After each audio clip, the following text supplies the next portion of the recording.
99% يغلطوا في البريوش ما على بالهمش سر واحد صغير يخليه يطلع منفوخ وخفيف ويذوب في الفم. واليوم راح نكشفه معاكم في هذا الفيديو، راح نوريكم القوام الصح للعجينة، التخمير اللي يخليه يطلع كيما القطن، ولمسة أخيرة تخليه يجي ذهبي ولامع. السلام عليكم، معكم لمسات أم ساجد، ويلا نبداو وخلي الريحة توصل حتى عندكم. عندي ريسيبيون تاعي نحط فيها كاس تاع حليب ونص كاس نتاع الماء يكونوا دافيين.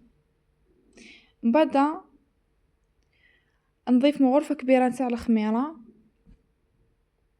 ومن بعد ضفت نص كاس نتاع السكر وغرفة زدتها من الاول. ومن بعد يتك نزيد نجيب كاس نتاع الفارينة ونغربلها جيدا باش يجي خفيف،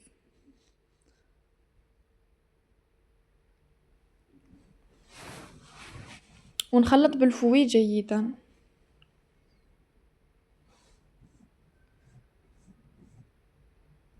ومن بعد نغطيه ونخليه يخمر لمدة 10 دقائق، او يكون تحطوه في بلاصة تكون فيها الحمين شوية.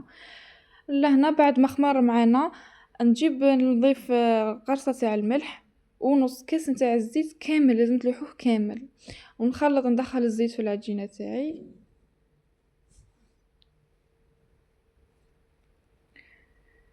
ومن بعد زيد نجيب نكمل الباقي تاع الكمية تاع الفرينة اللي مازالت لنا، وما تنساوش تغربلوا الفرينة. والسر تاع البريوش نتاعي واللي هو الخميره، درت 2 اكياس نتاع الخميره.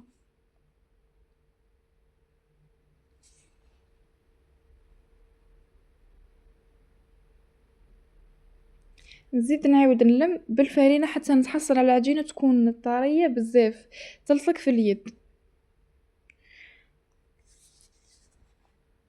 تكون بهذا الشكل كما راكم تشوفوا.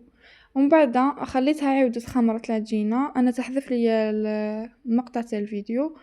ومن بعد نزيد نعاود نجيب شكلها الى كرات صغار، ندهن البلاطو طرافاي تاعي بالزيت وما تلصقش العجينه معايا.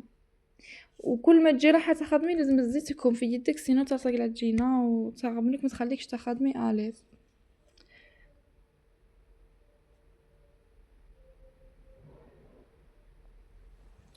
لهنا نبدا نحل في العجينه تاعي.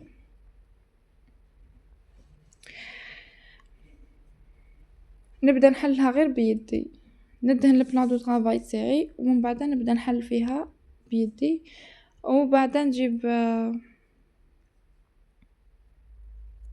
شوكولا طلي تاعي ونحطها لداخل في كيب هكذا كيما راكم تشوفوا بالشكل هذا. ومن بعد نلم العجينه ونحاول اني ما نخليش العجينه تاعي نقيسها باش يكون من بعد ما تستحرقش معايا في الفور. تقدروا تشكلوها كما حبيتوا، انا درت 2 انواع، درت شكل دائري ودرتهم طوال. هذا مكان، ونحط العجينه تاعي في البلاطو ونكمل باقي الكميه كامل بنفس الطريقه. نزيد نشكل معكم حبه ثانيه.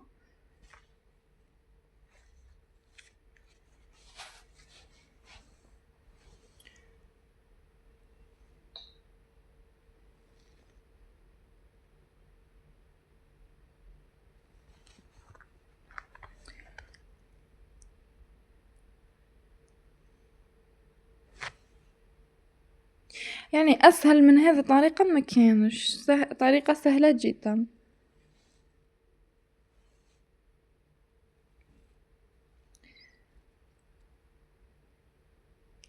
اي فوالا هكذا. ولما نرولي العجينه تاعي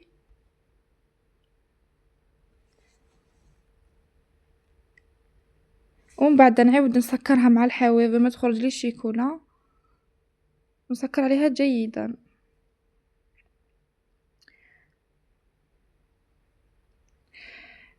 ونحطها في البلاطو تاعي.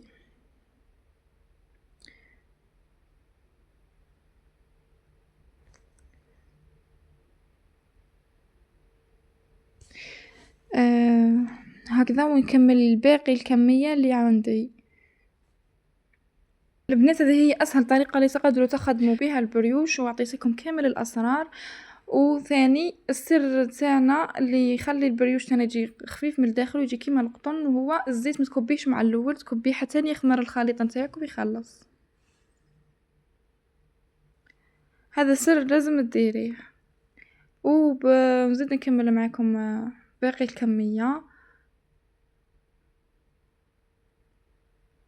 انا هذه هي الكميه اللي تحصلت عليها. ومن بعد نجيب بيضه كامله درت فيها مغرفه الزيت ومغرفه الحليب ونخلط، ومن بعد ندهن الوجه نتاع البريوش نتاعنا.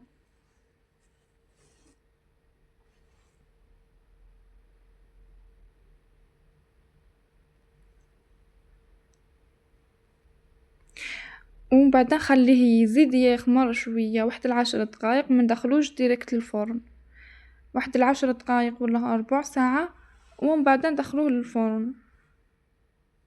هذا ثاني سر باش يخليه يجي خفيف. وسر اللمعة من الفوق تاع الخبز نتاعي واللي هو الزيت اللي درته في البيض.